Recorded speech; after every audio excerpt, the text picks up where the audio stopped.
Hei teman-teman, selamat datang di channel Cerita Ama Prala. Namaku Aprilia Prala. Semoga suka ya dengan pembawaan ceritaku. Nah, cerita kali ini datangnya dari daerah Tol Caburawi. Ceritanya ini datang dari seorang mahasiswa, namanya Desi. Nah, si Desi ini punya kontrakan di Jakarta. Aslinya berada di Bandung, sedangkan kakaknya yang sudah menikah sudah tinggal di Bogor. Nah, si Desi ini selalu mengunjungi kakaknya sekali seminggu ke daerah Bogor. Dan biasanya kalau ke Bogor ya pulang pergi, nggak sampai nginep gitu di rumah kakaknya. Jadi berangkatnya itu sekitar jam 7 sampai jam 8 pagi dan pulangnya itu sekitar jam 10 sampai jam 11 malam. Biasanya Desi main sama keponakannya dan sambil minta uang belanja sama kakaknya. Karena ya keadaan orang tuanya yang ya menengah-menengah saja. Nah, satu hari ada momen di mana Desi pulang dari Bogor nggak enak badan. Pas pulang dari Bogor, saat melewati jalan tol tersebut, Dewi ini merasa badannya ini berat banget. Bahkan Desi melihat sekelibat ada perempuan yang melambai ke arahnya. Dan nggak mungkin ada orang di jalan tol. Dan kemudian hilang dalam beberapa kedip mata. Jadi Desi cuman berpikiran positif karena ya dia ngerasa dia juga nggak enak badan juga.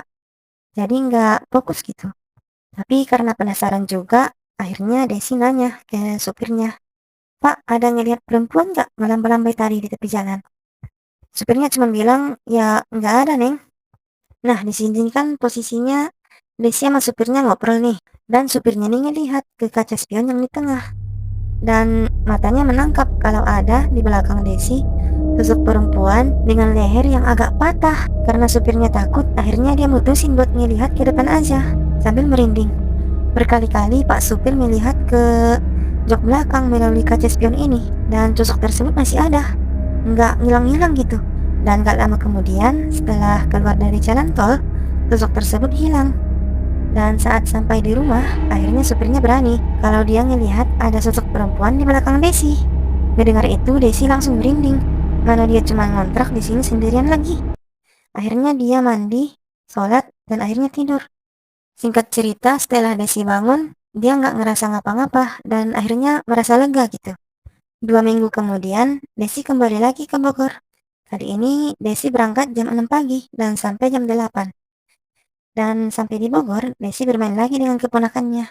Akhirnya Desi cerita ke kakaknya kalau dia ngelihat ada sosok perempuan yang melambai-lambai di tepi jalan tol. Dan supirnya juga bilang kalau di belakangnya ada sosok perempuan. Dan di sini kakaknya Desi, namanya Pina, merasa kaget juga. Namun dia berusaha berpikir positif. Kakaknya bilang kalau itu semua cuman halusinasi Desi saja. Karena ya saat dia pulang waktu itu dia nggak enak badan. Kakaknya juga ngejelasin kalau baru kali ini doang kan si Desi ngelihat kayak gituan. Dan selama ini kan aman-aman saja. Dan Desi akhirnya setuju dengan pemikiran kakaknya. Selama Desi bolak-balik dari Bogor ke Jakarta, baru pertama kali juga Desi ngelihat hal seperti itu. Dan saat Desi dan kakaknya sedang ngobrol-ngobrol, suami kakaknya, sebut aja namanya Arkan, datang dan ngepotong pembicaraan mereka. "Kamu juga ngelihat, Des?" Terus Desi bilang, "Iya, ya bang, saya ngelihat seminggu lalu waktu pulang dari sini." Kata supir juga ikut di jok mobil. "Iya tuh Des, teman abang juga ada tuh yang diikutin. Tapi parahnya sosok itu duduk di dekat supir. Tapi nggak ganggu sih Des. Gak lama juga hilang pas keluar dari tolnya." Ngedengar Arkan bilang gitu, Desi makin panik dan makin menjadi gitu. Akhirnya Desi nggak mau ngobrolin itu lagi dan lebih milih main sama keponakannya. Dan sekitar jam 10 malam, Desi akhirnya memutuskan untuk pulang. Dan Arkan bilang, "Des, kalau kamu ngelihat lagi, ya cuekin aja. Paling dia cuma iseng doang kok." Dan Desi hanya bilang, "Iya, semoga nggak ketemu lagi ya." Dan pulanglah Desi sama supir pesanan mereka. Dan dalam perjalanan, Desi sangat lupa kalau dia belum sholat isya tadi di rumah kakaknya. Akhirnya dia ngesuruh supirnya buat berhenti dan istirahat di sebuah masjid. Oh ya, BTW masjidnya ini ada di rest area ya. Dan di sini kondisinya udah jam 11 malam, jadi sangat sepi lah ya. Tapi masjidnya ini nggak serem-serem banget sih. Ya, masih terang banget. Jadi Desi nggak takut sama sekali. Desi ngambil wudhu dan masuk ke masjid, terus sholat. Dan saat hendak takbiratul ihram, tiba-tiba ada seseorang yang datang dari belakang menggunakan mukena hitam yang awalnya cuman menghempaskan mukenanya. Dan di sini Desi senang banget.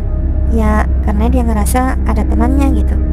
Akhirnya Desi mulai sholat, dan ya kan pas sholat kita bisa ngelihat dari ekor mata, karena ya jarak sholat juga nggak berjauh-jauhan. Desi ngelihat kalau perempuan yang pakai mukena hitam tersebut juga sholat juga, tapi yang anehnya dia ini sholat takbiratul ihram Allahu Akbar Allahu Akbar, tapi mukanya ini tetap ke arah Desi. Dan di sini Desi merasa mulai nggak enak. Di sini dia ngerasa kalau sosok ini bukan orang. Akhirnya Desi tetap berusaha lanjut buat nge-selesain sholatnya. Nah, saat posisi Desi iktidal, posisi perempuan tersebut berubah menjadi ruku dengan posisi kepala yang melihat ke arah Desi.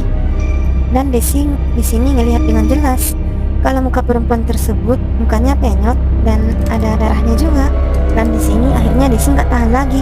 Dia merinding, kaget, takut, dan akhirnya lari dari masjid tersebut ke supirnya. Dan Desi langsung telepon kakaknya sama abang iparnya soal kejadian tersebut. Ngedengar adiknya gitu, akhirnya Ina sama Arkan mutusin buat ke Jakarta buat nemenin Desi gitu.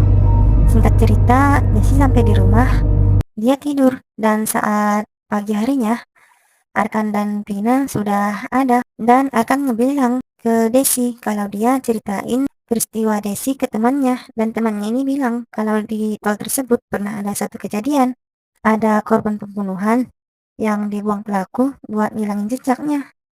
Tapi pastinya mereka nggak tahu sosok tersebut adalah korban pembunuhan atau memang penunggu tol tersebut. Dan ngedengar itu, Desi malah makin panik dan ketakutan. Akhirnya Desi bertekad nggak bakal lewat dari tol tersebut lagi. Ya, mendengar cerita ini aku juga takut banget sih. Soalnya bayangin aja, kita sholat sendirian di masjid malam hari gitu, dan ada orang yang juga sholat di sampingmu, tapi dia ini dan tahu kalau orang tersebut ngeliatin kita terus. Jadi merinding deh. Jadi pesannya kalau bepergian siang hari aja deh. Nah, sampai sini dulu ya teman-teman. Silakan subscribe ya kalau kalian suka dan senang dengan konten seperti ini. Oke, sampai jumpa. Bye.